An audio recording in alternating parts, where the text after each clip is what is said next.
e foi, na verdade, encaminhado respondendo, na verdade, a vários requerimentos que nós encaminhamos no início desses trabalhos. Fizemos uma série de requerimentos e questionamentos à ABIN, e a ABIN, então, nos respondeu com um vasto relatório, de forma muito pormenorizada, fazendo um levantamento histórico, inclusive, do que ocorreu, não apenas no 8 de janeiro, mas remontou, por exemplo, ao mês de outubro, ao mês de novembro, e também foi a anos anteriores durante o governo Bolsonaro. Ou seja, aonde nesse período o senhor estava assumindo cargos estratégicos, tanto no governo anterior, quanto ainda neste governo, pela sua posição estratégica e até assumindo ali de forma interina, em algum momento, de fato, a diretoria da ABIN neste governo. Então, por conta disso, eu vou aqui iniciar fazendo referência, respeitando aqui alguns dados sigilosos, mas fazendo referência a esse relatório. E nesse relatório de inteligência que foi produzido pela ABIN, faz aí menção, por exemplo, a participação de várias lideranças, porque quando nós iniciamos os nossos trabalhos, nós focamos, para além dos executores, que inclusive uma boa parte ainda se encontra preso, além desses se encontram presos, ainda para além desses executores, nós estamos focados na busca da autoria intelectual e também dos financiadores, aqueles que custearam de fato o 8 de janeiro.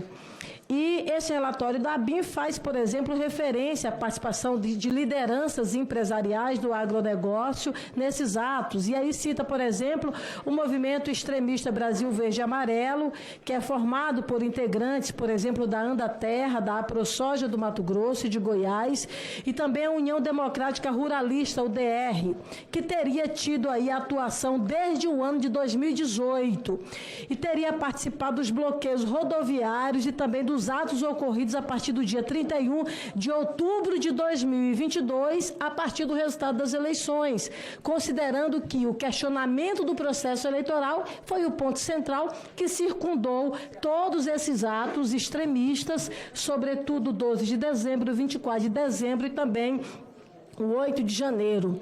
Eu pergunto ao senhor, diante desse levantamento de informações e que chegaram, na verdade, e que foram levantadas, inclusive, pela ABIN, que se iniciaram muito antes até do dia 8 de janeiro, a ABIN comunicou esses fatos às autoridades e quais órgãos nos quais a ABIN fez esses encaminhamentos?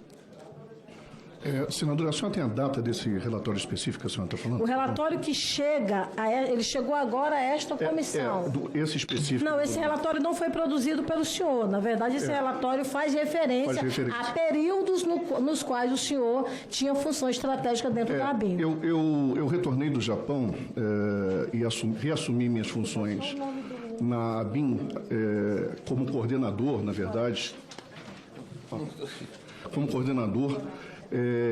em julho de 2022, certo?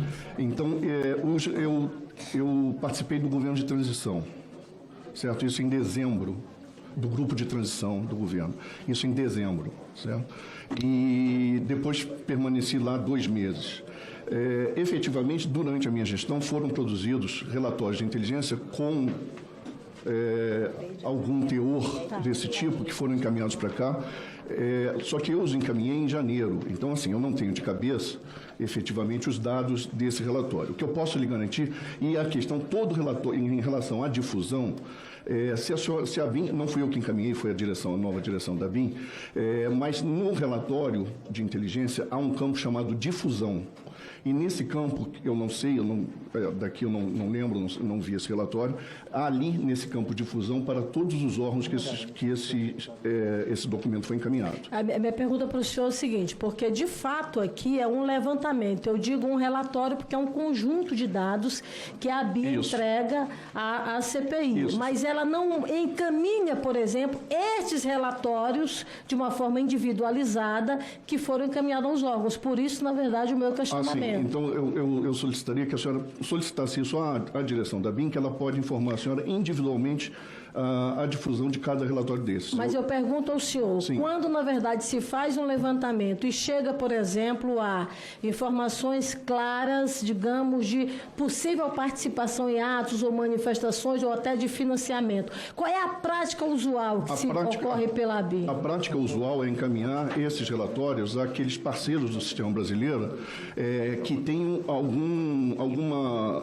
área de atuação relativa ao conteúdo daqueles relatórios. Então, normalmente se encaminha, se houver algum indício de crime,